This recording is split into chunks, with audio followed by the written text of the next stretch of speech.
बात नागपुर में एक ऐसे वाकये की जिसने निर्भया कांड की याद दिला दी है। नागपुर में 19 साल की एक लड़की से 52 साल के शख्स ने रेप किया। लड़की घर में अकेली थी। पहले उसने घर में घुसकर लड़की के चेहरे पर स्प्रे मारा। लड़की जब बेहोश हो गई तो उसने रेप किया। इसके बाद दरिंदगी की इंतहा पार करते हुए उसने लड़की के प्राइवेट पार्ट में लोहे की रॉड डाल दी। 21 जनवरी का वाकया पुलिस ने इंकशाफ इसका किया है। 52 साल का मुलजिम योगी लाल रंगे डाले एक कपड़ा मिला भी है और सुपरवाइजर में दरअसल वो मिल में काम करता है। उसे गिरफ्तार कर लिया गया है।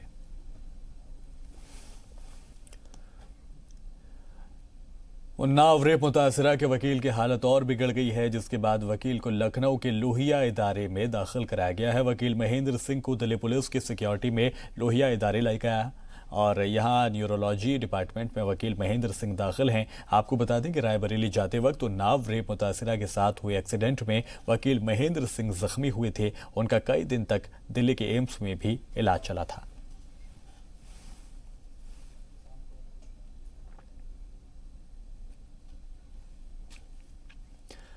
खबरों में आगे बढ़ेंगे। क्या करें जनाब, ट्रेन का खाना है खराब। ये सवाल हम नहीं बल्कि वो मुसाफिर कर रहे हैं जो इंडियन रेलवे की सबसे अच्छी ट्रेनों में शुमार होने वाली राजधानी से सफर कर रहे थे और उन्हें खराब खाना सर्व कर दिया गया और बच्चों और ख्वातीन समेत मुसाफिरों को खाली पेट दरअसल सफर करना पड़ा।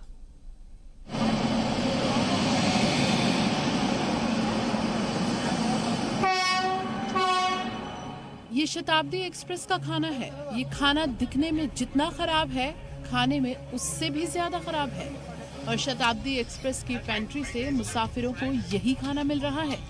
आलम यह है कि मुसाफिर भूखा सफर कर रहे हैं।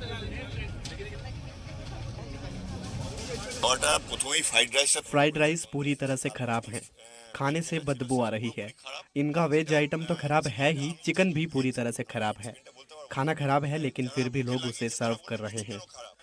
এবং ম্যানেজার নিজে টেস্ট করেছেন, স্মেল নিয়ে বললে খাবার পুরোটাই আগাগোড়াই খারাপ রয়েছে, তা সত্ত্বেও তারা এটা সার্ভ করেছে। मुसाफिरों का ये भी कहना है कि IRCTC में खाने की कंप्लेंट कराई है लेकिन उसके बाद भी कोई कार्रवाई नहीं हुई है। बच्चों को भी अपना पूरा सफर भूखे ही रहकर तय करना पड़ेगा। खाना खराब था और वो लोग भी नहीं दिया। तो कब कितना देर से भूखे हो? सुबह से। अभी तक कुछ खाए हो? अभी तक नहीं। ट्रेन में खाना खराब होने की पहली कंप्लेंट नहीं है, ऐसा पहले भी होता रहा है। हाल ही में IRCTC ने ट्रेन और स्टेशन पर मिलने वाले खाने और नाश्ते की कीमत में इजाफा किया था, लेकिन उसके बाद भी खाने की क्वालिटी में कोई बेहतरी नहीं हुई है। शताब्दी एक्सप्रेस रेलवे की जानिब से चलाई जाने वाली अच्छी ट्रेन में से एक है, लेकिन उसकी हालत बदहाल रेलवे के हाल को बयां कर रही है। ब्यूरो रिपोर्ट, जी मीडिया। इल्यूजन यानी नजरों का धोखा। आपके सामने का ऐसा मैजिक होता है, वो हकीकत में होता तो नहीं है मगर दिखाई आपको देता है। ऐसा ही एक इल्यूजन कलाकार है देहरादून के रहने वाले विधाता सिंह। उम्र भले ही छोटी है मगर म्यूजिक के साथ इल्यूजन को इतनी बारीकी से मिक्स करते हैं कि देखने वाले हैरान रह जाते हैं।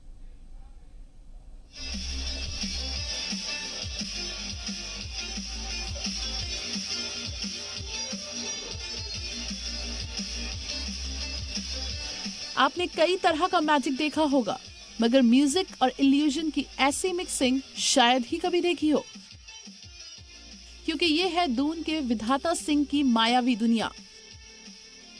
ऐसे ऐसे आकार रचते हैं कि देखने वाले भ्रम में पड़ जाते हैं।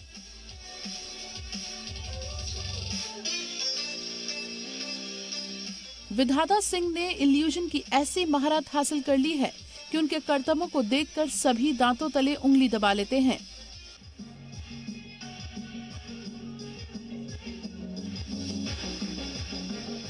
ये देखिए शानदार रिंग इल्यूजन।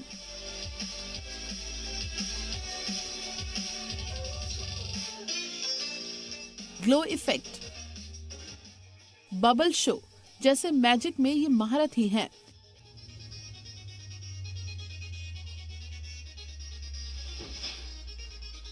कभी बबल के जरिए कई तरह के फूल बनाते हैं तो कभी उसमें धुआं भरते हैं।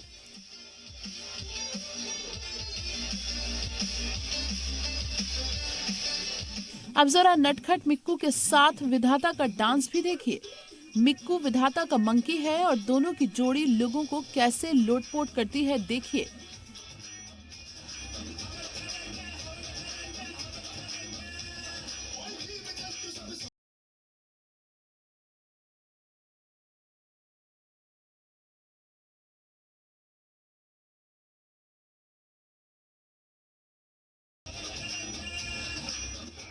अब जरा ये एक और म्यूजिकल मस्ती देखिए।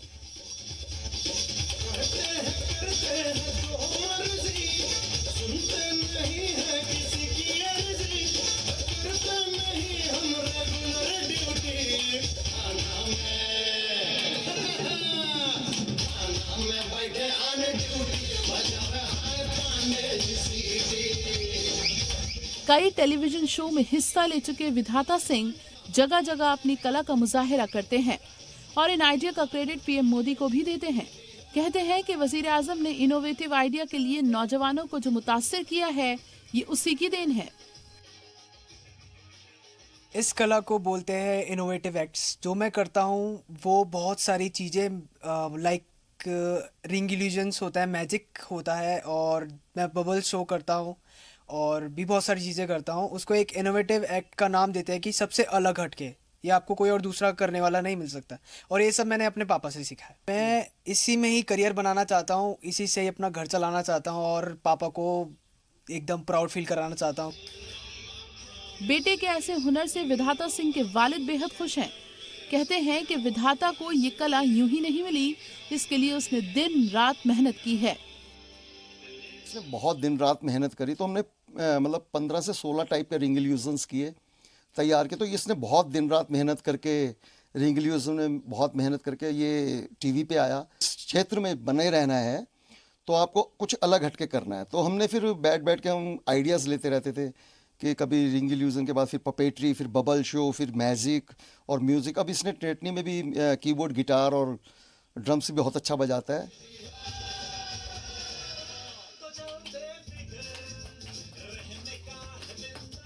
इल्यूजन आर्ट एक भ्रम की दुनिया है। ये कला हर किसी के बस की बात नहीं है, लेकिन विधाता सिंह ने अपनी मेहनत के बूते इल्यूजन और मैजिक की जो शानदार मिक्सिंग की है, आइडिया कमाल है। विधाता की नजर अब एक खास इल्यूजन पर है, इसके लिए वो तैयारी में मसरूफ हैं। रामानुज की रिपोर्ट, जी मीडिया, देहरादून। मध्य प्रदेश के बड़वानी में सेंधवा गांव के ख्वातीन में 24 घंटे बिजली नहीं मिलने से गुस्सा है और मुखालफत में बिजली के मीटर उखाड़ कर पहुंची हैं बिजली महकमे में। रिपोर्ट दिखाते हैं आपको। जब आपके पड़ोसियों को कोई सहूलत मिल रही हो और आप उससे महरूम हो, तो फिर उस सहूलियत की कमी ज्यादा ही खलती है और गुस्सा भी बढ़ जाता है। मध्य प्रदेश के बड़वानी में सेंधवा गांव की ये ख्वातीन बिजली महकमे के दफ्तर पहुंची हैं और एहतजाज कर रही हैं और इनके हाथों में ब्लैक बोर्ड नहीं बल्कि बिजली के मीटर वाला बोर्ड है। आसपास के गांव में बिजली की 24 घंटे सप्लाई मिल रही है और इनके यहाँ महज 10 घंटे, क्योंकि इलाके में 6 खंभों की कमी है। जब पूरी बिजली ही नहीं मिल रही तो मीटर बॉक्स की उखाड़ कर पहुँच गए अफसर के पास। 24 घंटे वाली लाइट नहीं है, 12 महीने से ज़्यादा हो गए ये डब्बे लगा दिए, अभी तक 24 घंटे वाली लाइट नहीं है हमारे यहाँ। इसके कारण पहले डीओ साहब को भी आवेदन दे दिया, इधर ऑफिस में भी दावर साहब को भी दिया, तब भी हमारा कहीं काम नहीं हो रहा। इसके कारण हमारे यहाँ अभी ये डब्बे लेकर आना पड़ा हमारे को यहाँ। इलेक्ट्रिकल बोर्ड के दफ्तर में अफसरान भी गांव की खवातीन के हाथ में बिजली के मीटर देखकर हैरान रह गए। उनके मुतालिबात को मानने के अलावा उनके पास और कोई चारा भी नहीं था। लेकिन असल परेशानी तो बजट की है, जो आते ही खत्म हो जाता है।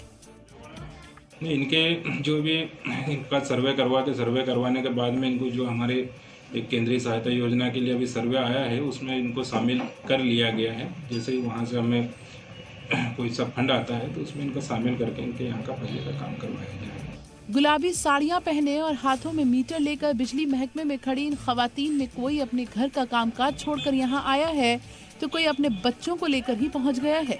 इस सवाल के साथ के पड़ोसी गांव में 24 घंटे बिजली की सप्लाई है तो हमारे गांव में क्यों नहीं। ब्यूरो रिपोर्ट, जी मीडिया।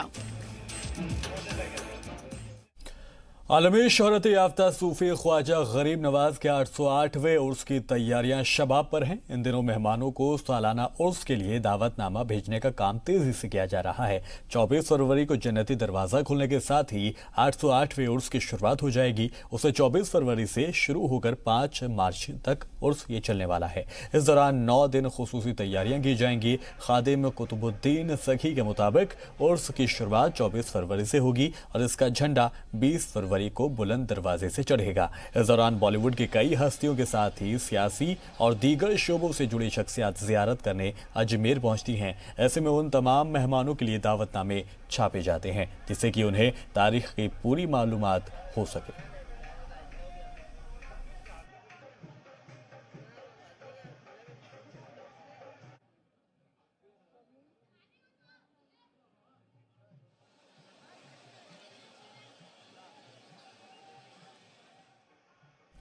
अब बात करेंगे कोरोना वायरस की। कोरोना वायरस से सबसे बुरी तरह से मुतासिर चीन के वुहान शहर में फंसे 8 तलबा के ग्रुप ने भारत सरकार से अपील की है कि उन्हें जितना जल्दी हो सके वहां से महफूज निकाला जाए। इन भारतीय तलबा ने कहा है कि शहर पूरी तरह से सीज है और जल्दी ही उनके पास खाने पीने के लिए कुछ भी नहीं बचेगा। आपको ये भी बता दें कि कोरोना वायरस से अब तक 131 लोगों की मौत हो चुकी है।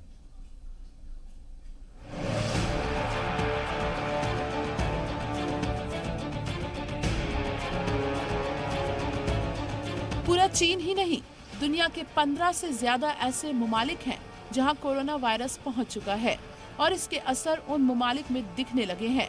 कोरोना वायरस से सबसे बुरी तरह से मुतासिर चीन के वुहान शहर में फंसे 8 हिंदुस्तानी तलबा के ग्रुप ने हिंदुस्तानी सरकार से अपील की है कि उन्हें जितना जल्दी हो सके वहां से बाहिफाजत निकाला जाए।